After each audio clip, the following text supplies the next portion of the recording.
Tout autre chose maintenant, avec cette initiative intéressante. En Italie, la ville de Naples a mis en place une monnaie alternative. Pas les euros, mais les napos.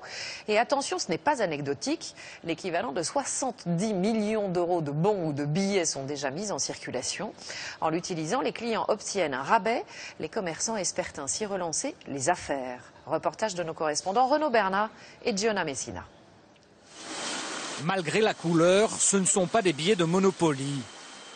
Dans cette imprimerie de la banlieue de Naples où il a fallu insister pour entrer, les premiers napos, la monnaie officielle de la ville, sortent par planche entière, vérifiées une à une au compte-fil.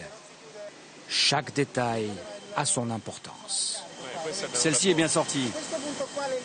Les lignes ne doivent pas baver.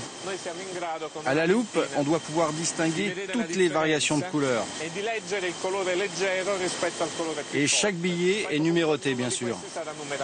Le napo doit être infalsifiable. C'est du papier filigrané. Il est spécialement fabriqué pour nous. La ville a décidé de frapper l'équivalent de 70 millions d'euros. L'enjeu est de taille, parce qu'ici, il suffit de suivre la rubrique des faits divers pour constater que Naples est la capitale mondiale des faux euros. On sait qu'il y a près d'1 milliard d'euros en circulation ici. Et on en a déjà saisi pour 400 000 euros.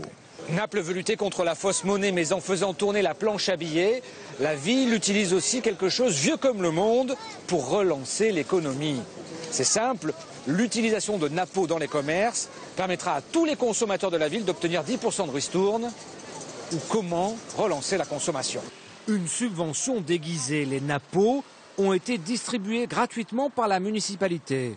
Et pour 10 euros, vous ne payerez dans les magasins que 9 euros et un napo, 10% de réduction. Et le démarrage est fulgurant, avec ces billets comme autant de bons de réduction. Les Napolitains ont vite adopté le réflexe napo dans leurs courses de Noël. Ça fera 9 euros et un napo.